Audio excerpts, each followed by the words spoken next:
porteurs de l'aube font face à l'hôtel de ville, encerclé par les flammes. Imdra reste dehors avec la milice pour contenir l'incendie, tandis que les aventuriers s'engouffrent dans le hall pour sauver l'orateur d'Anès et sécuriser l'artefact. Dès le seuil franchi, le combat éclate contre des mercenaires. Au milieu du chaos, Noctis surgit, visiblement épuisé, prêt à aider ses compagnons. Le hall est rapidement libéré, et le groupe s'enfonce dans les profondeurs du bâtiment. C'est là que tout bascule. Dans le feu de l'action, Dégora et Noctis sont séparés des autres. Isolés, Noctis finit par tomber inconscient sous les coups des mercenaires.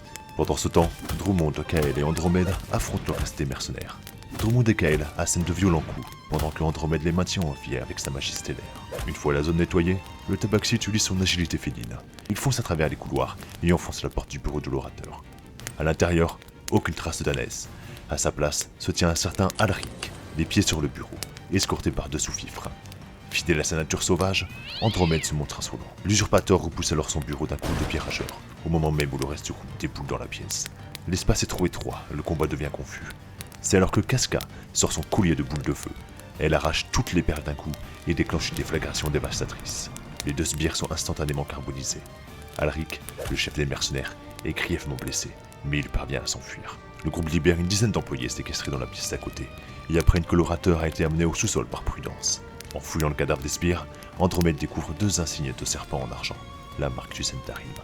Casca reçoit l'ordre d'escorter les civils à l'extérieur, tandis que les aventuriers s'enfoncent dans les profondeurs du bâtiment. Au sous-sol, les porteurs de l'aube liquident rapidement les derniers mercenaires qui tentaient de voler le chaudron.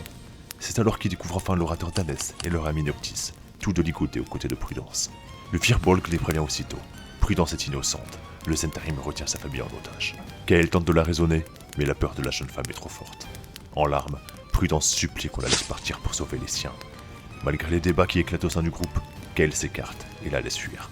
L'orateur est enfin libre. Il confirme alors au groupe que Prudence a spécifiquement demandé aux mercenaires d'éviter les bains de sang. Dehors, le feu est éteint. L'hôtel de ville est sauvé. C'est le moment pour Noctis de raconter son incroyable périple. Parti le matin même pour Bremen, il a traversé la région. D'Isteven à Bridge-Anders, il a appris l'évasion de Davrik Fail, emprisonné quelques jours plus tôt par Duessa pour troubler l'ordre public.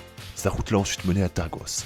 Là-bas, il a rencontré l'orateur Naerth, qui lui a confirmé avec un sourire en coin que la famille de Prudence allait apparemment bien.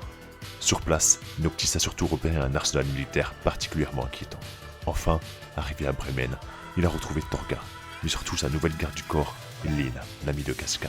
Elle est revenue d'entre les morts, arborant d'étranges yeux bleus, comme le tueur. Un cadeau d'un certain Sefek, que Noctis soupçonne d'ailleurs d'être le tueur en série qui terrorise la région. Après avoir calmé un monstre marin qui a attaqué les pêcheurs et reçu la mission d'enquête sur des esprits des neiges, Noctis a fini par comprendre que ses amis couraient un grave danger ici même.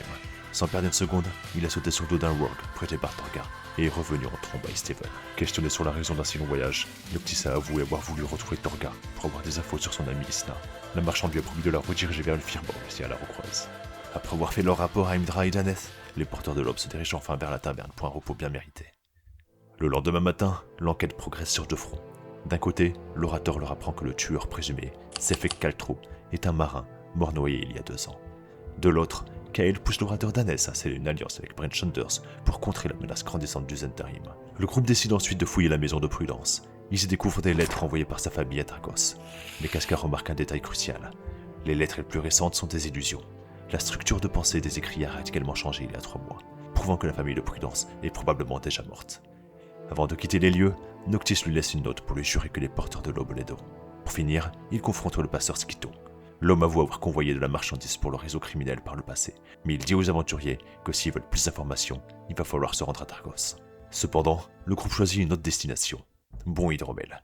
Tout le monde est intrigué par l'arrêt de la production de leur boisson iconique, tandis qu'Andromède a entendu une rumeur étrange. Un mystérieux château de glace serait apparu près de là en pleine nuit, une structure probablement liée au tueur en série ou à Auril elle-même. Les aventuriers arrivent dans un village endeuillé par la mort de son orateur, Kendrick, tué par un Vermig.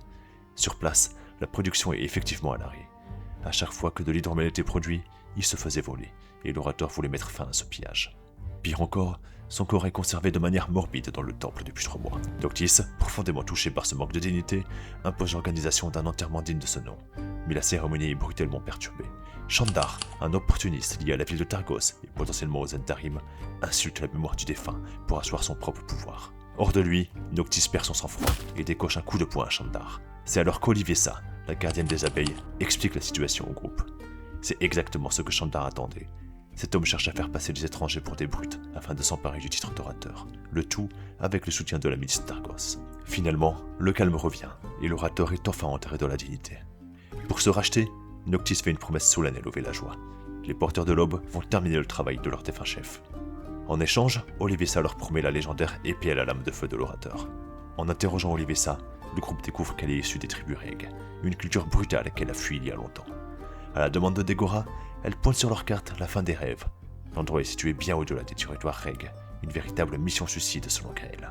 Les aventuriers décident ensuite de fouiller la demeure du défunt orateur. Ils découvrent son journal intime, où il stipule clairement qu'il voulait voir Olivessa lui succéder. Il déniche également des preuves sur les liens entre Shandar et le Zentarim. Le lendemain matin, un pacte est conclu. Si le groupe parvient à régler la crise de l'hydromel et à stopper les vols, Olivessa acceptera de se présenter aux élections pour sauver le village. Les aventuriers s'enfoncent dans la forêt et découvrent enfin la cachette des voleurs. Une caverne sombre où cohabitent un troupeau de chèvres et de moutons, un ours, un ogre et un Verbeek. Ce dernier avoue immédiatement le meurtre de l'orateur. La diplomatie échoue, mais Kael parvient à isoler l'ogre, que le groupe élimine rapidement une fois à l'écart. De son côté, Dégora utilise une potion d'amitié avec les animaux pour écarter l'ours sans violence. De retour à la caverne, Andromède ruse.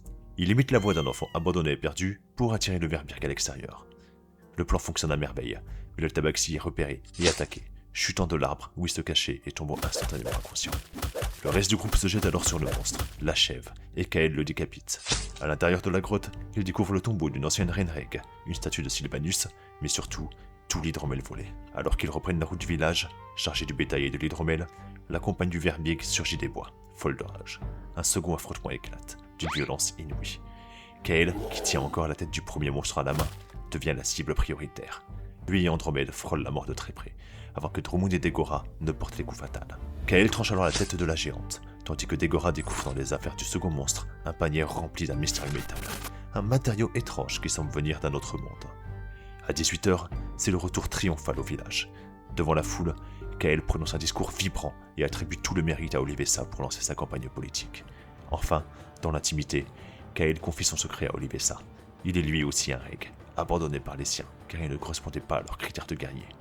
Le village fête la fin de la menace, alors que l'espoir renaît à bon hydromel.